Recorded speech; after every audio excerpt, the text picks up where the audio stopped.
Assalamualaikum warahmatullahi wabarakatuh.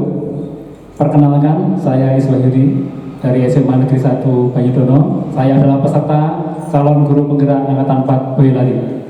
Kami Desember 2021 memiliki tugas untuk memberikan pengimbasan kepada guru-guru di sekolah kami yang terdiri dari 60-an guru.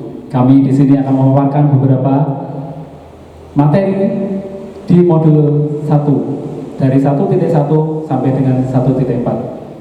Demikian kita akan lanjutkan dengan materi yang akan dipaparkan oleh kami bertiga, yaitu saya sendiri, kemudian juga ada Pak Heri Winarno dan juga Bapak Dadang. Terima kasih, selamat menyaksikan. Semata keren, semata pakai the best choice, yes.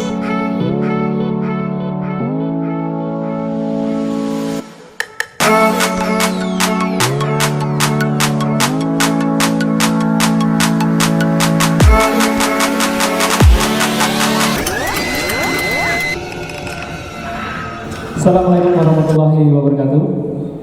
Bapak Ibu semua, kami di sini sambil belajar dari panjenengan semua yang begitu hebat semuanya. Bapak Ibu guru yang senior, yang penuh dengan pengalaman, dan juga guru muda yang penuh dengan prestasi luar biasa. Saya sangat bangga di Banyudono karena berada dalam sebuah sekolah yang sangat nyaman, aman, dan kondusif begitu. Termasuk di sini saya belajar dari Bapak Ibu yang sepuh-sepuh ini tentang bagaimana makna kita hidup. Ternyata kita hidup itu penuh dengan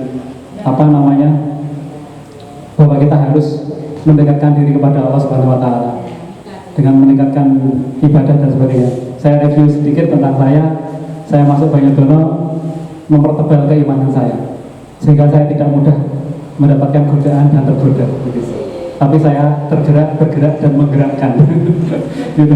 Ya, luar biasa sekali. Saya bahagia dan senang ada di Banyudono. Tepuk tangan untuk kita semua SMA Banyudono yang luar biasa ini sambil evaluasi akhir tahun begitu, menjelang RAT juga.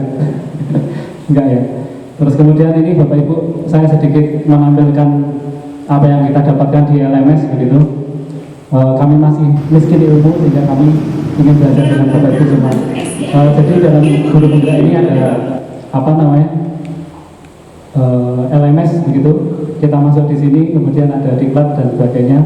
Nah, banyak sekali modulnya dari modul 1 sampai sekian. Ini saya langsung ke modul 1 gitu ya. Jadi nanti selama 9 bulan kita harus menyelesaikan ini. Hari ini kami baru ke paket modul pertama ini. Ya. Tentang visi guru penggerak dan sebagainya, termasuk nilai peran guru dan sebagainya.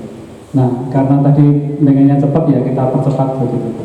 Ini ada video yang juga akan kita tampilkan, tapi ini hanya sebagian dari apa yang sebenarnya kita dapatkan dari guru penggerak.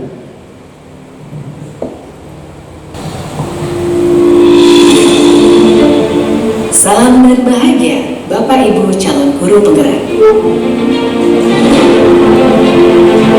Video ini akan menggambarkan tentang pendidikan zaman kolonial, sekaligus menjadi pengantar bagi Anda untuk berefleksi kembali perjalanan pendidikan Indonesia dari zaman kolonial hingga saat ini.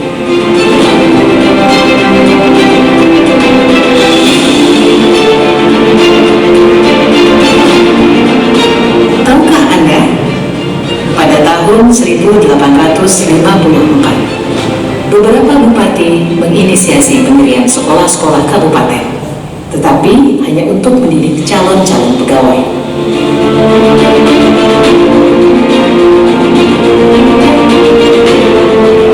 Kemudian tahun yang sama, lahirlah sekolah-sekolah Bumi Putra yang hanya mempunyai 3 kelas. Rakyat hanya diberikan pengajaran membaca, menulis, dan berhitung seperlunya, dan hanya mendidik orang-orang pembantu dalam mendukung usaha dagang mereka.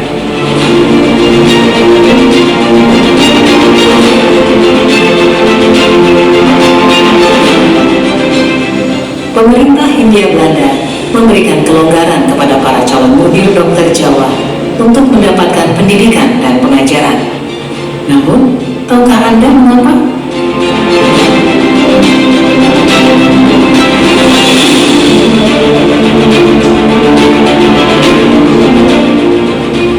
Pada tahun 1920, lahirlah cita-cita baru yang mengimpikan perubahan radikal dalam pendidikan dan pengajaran.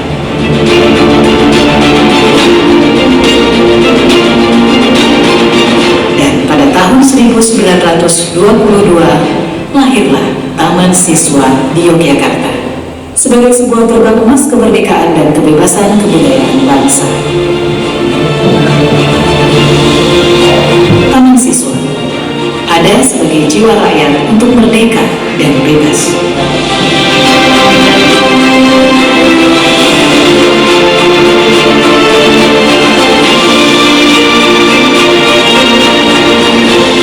Lalu, apakah kita sudah merdeka?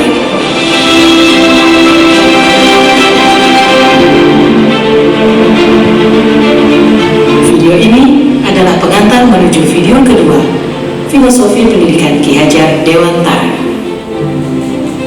Salam dan bahagia.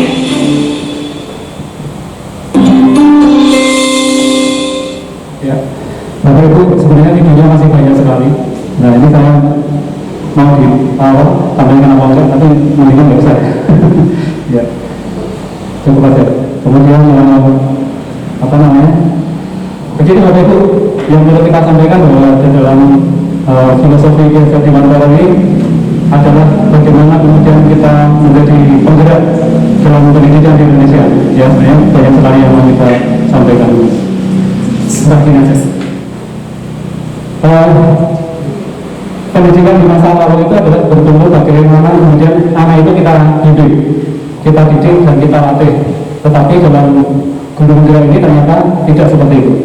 Jadi ternyata murid itu punya kodratnya masing-masing. Jadi murid itu punya takdirnya masing-masing. Kita sebagai guru ini hanya sebagai petani saja. Kita sebagai perawat. Jadi ibaratnya begini, ada jagung begitu ya, bibit jagung. Yang satu bibit jagung dengan kualitas A bagus. Terus yang kedua adalah bibit jagung B yang biasa-biasa saja. Nah, kemudian kalau kita lihat dia jagung ini punya sifat yang unik. Yang jagung grade A otomatis akan menjadi jagung yang bagus. Jagung yang B ini otomatis menjadi jagung yang biasa saja. Istilahnya kalau misalkan ini tombol 2 ini tombol 1. Tapi ternyata tidak seperti itu. Seperti itu saya biasa Bapak dengan adanya Bu Inaya ini ternyata tadi dipaparkan oleh Pak Wiji. Anak yang biasa-biasa saja, tapi diasuh, dirawat, terus kemudian kita tuntut kepada suatu kebaikan, ternyata juga bisa berprestasi. Ini luar biasa. Jadi saya menjelaskan ini tidak pakai sulit karena sudah terjadi di Melbourne. Ini luar biasa sekali. Ya, apresiasi buat Bu Inayah yang luar biasa. Ya, dan juga Bapak Ibu guru yang lain otomatis karena saya yakin Bapak Ibu juga punya nilai-nilai yang juga diikuti oleh siswa. Jadi ketika si jagung A ini kemudian dirawat dengan sebaik-baiknya akan menjadi luar biasa. Tapi ketika tidak dirawat otomatis akan menjadi jagung yang sangat biasa dan bahkan mungkin tidak akan berbuah, tidak berbiji. Tetapi jagung B ini dengan perawatan yang baik akan menjadi jagung yang lebih berkualitas intinya.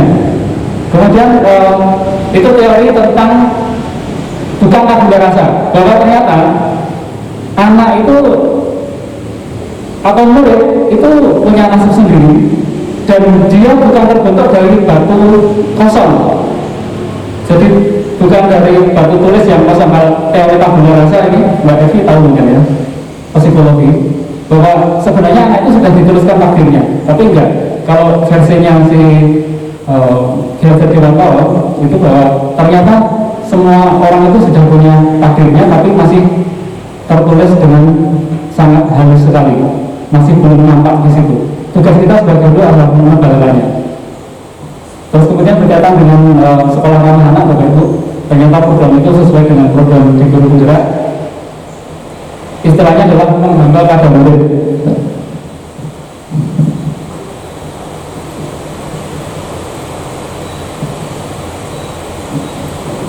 Kalau dijelaskan itu menghamba. Iya, ini sangat krusial sekali dan ini sempat menjadi sesuatu yang makanya ini yang saya angkat.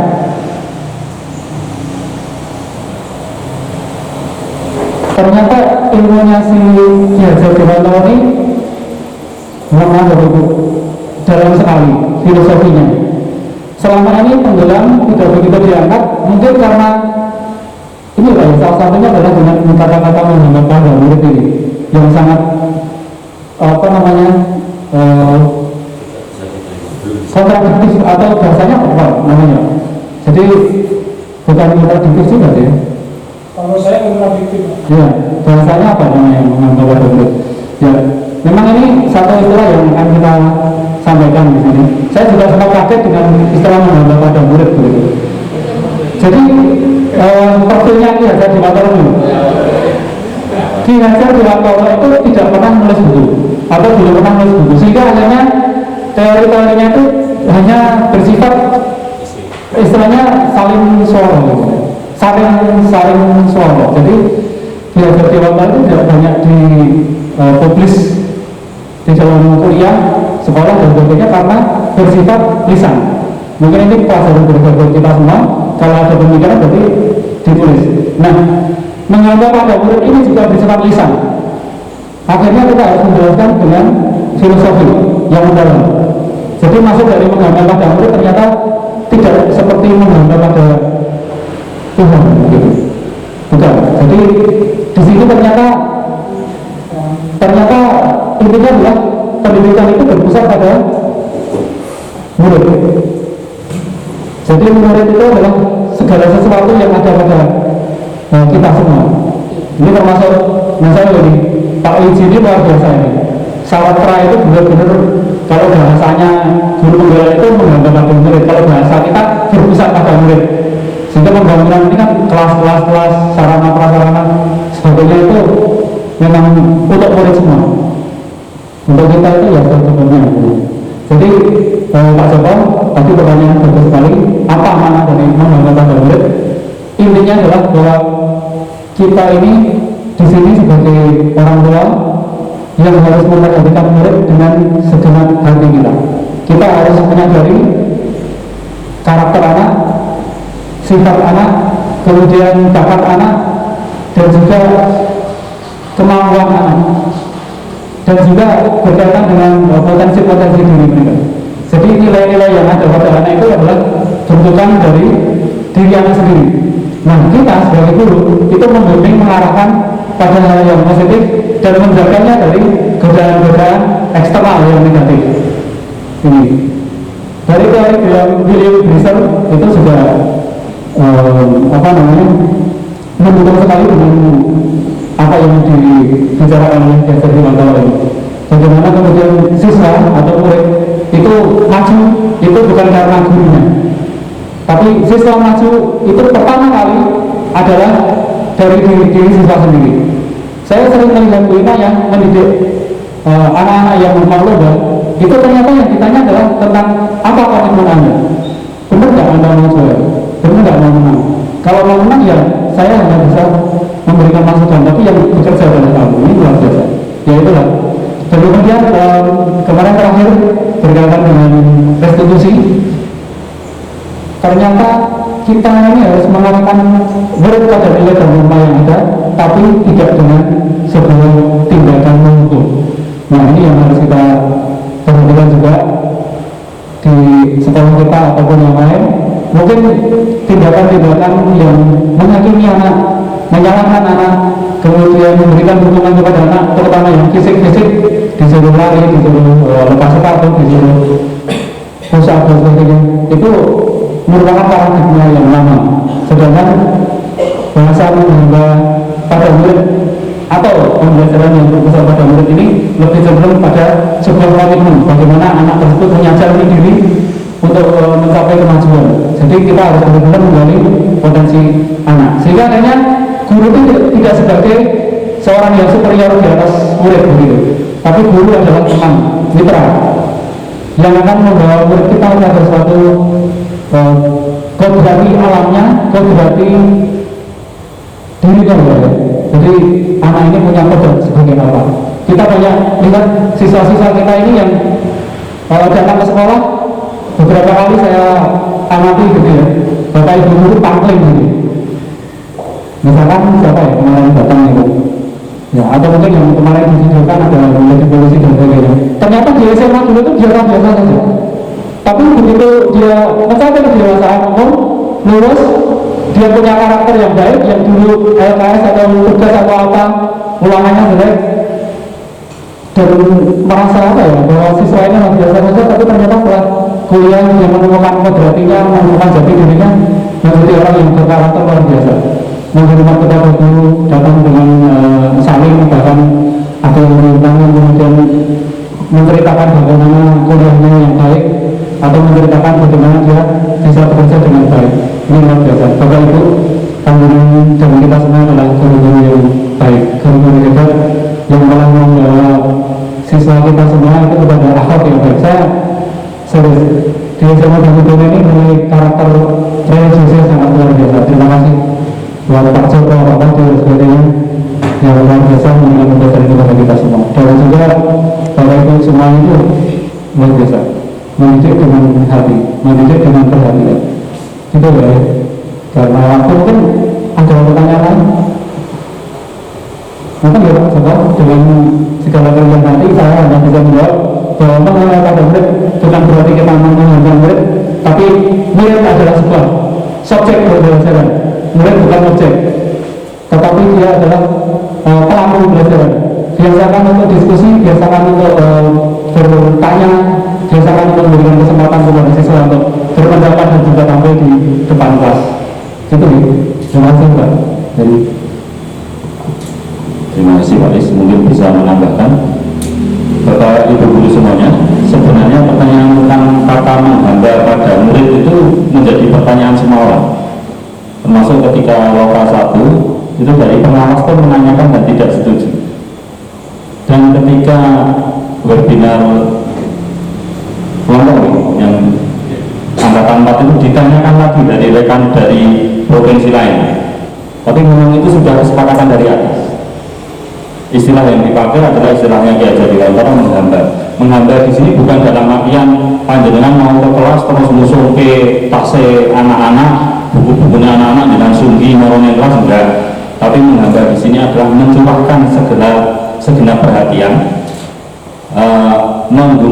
memberikan semua ilmu pengetahuannya untuk perkembangan psikologis, perkembangan anak, baik jiwa raganya, untuk keselamatannya nanti ketika anak-anak itu hidup di masyarakat. Jadi bukan berarti jenengan sekolah kantor buku tugasnya anak-anak sing rong tumpuk jenengan musuh dewi sing di samping tangan kanan, yang satu tangan kiri, terus satu tumpuk lagi dia taruh kepala, enggak.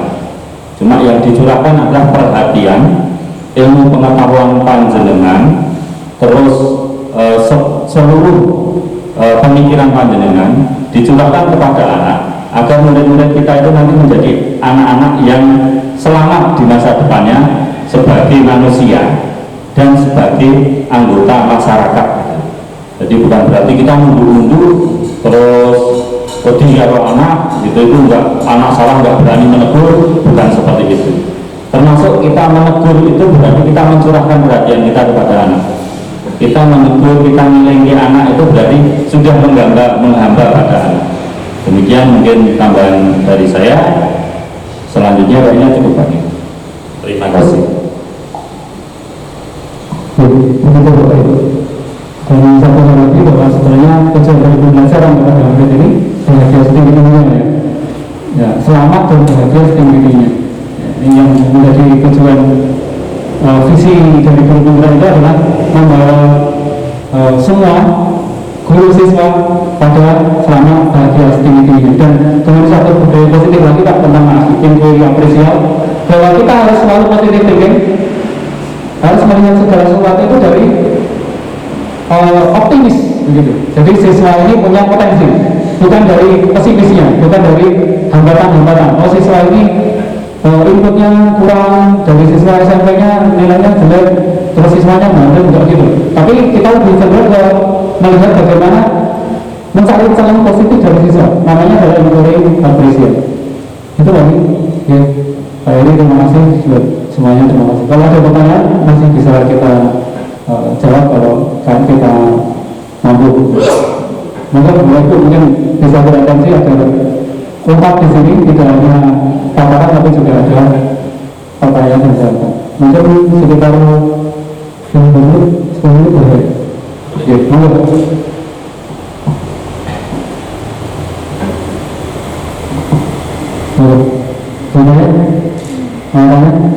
Kayaknya Mbak Nikat.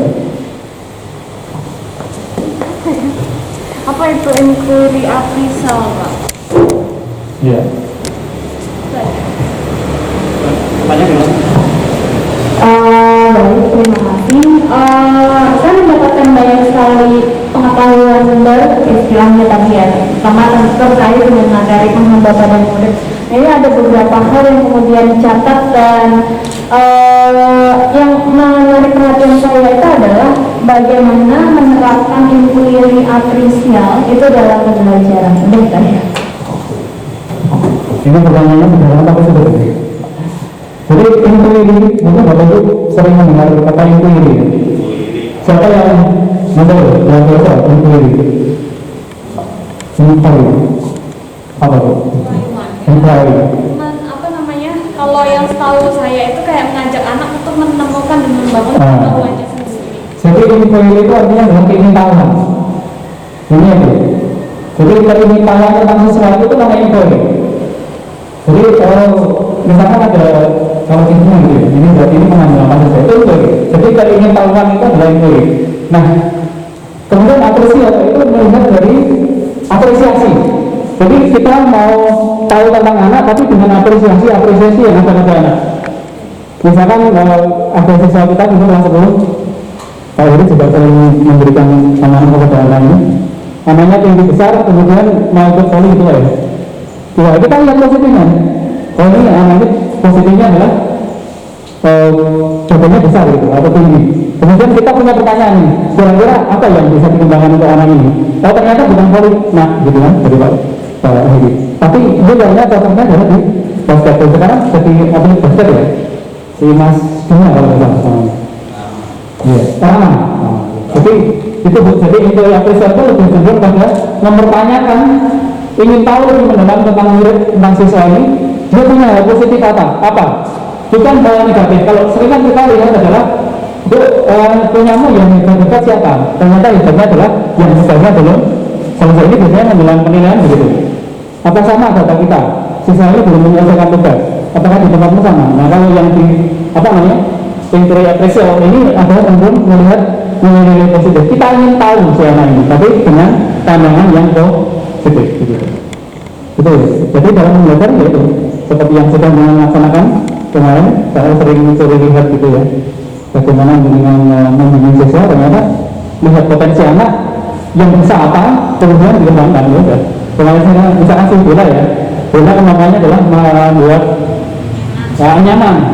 Ya, Bu saya ingin lomba, ikut lomba. Ya kamu bisa apa? Nyaman ya itu gimana? Luar biasa. Gimana lagi, Bapak Ibu? Ada lagi? Atau cukup? Cukup? Oke. Terima kasih. Tepuk tangan buat kita semua, berbahagia setinggi-tingginya. Ya, bahagia setinggi-tingginya adalah sampai ke religius ya Pak. Coba. Tidak hanya dunia tapi juga sampai ke akhirat. Maksudnya begitu, tidak punya mobil yang banyak, uang yang banyak, tapi saya makna ini sebagai religius. Gitu Pak ya, teman-teman.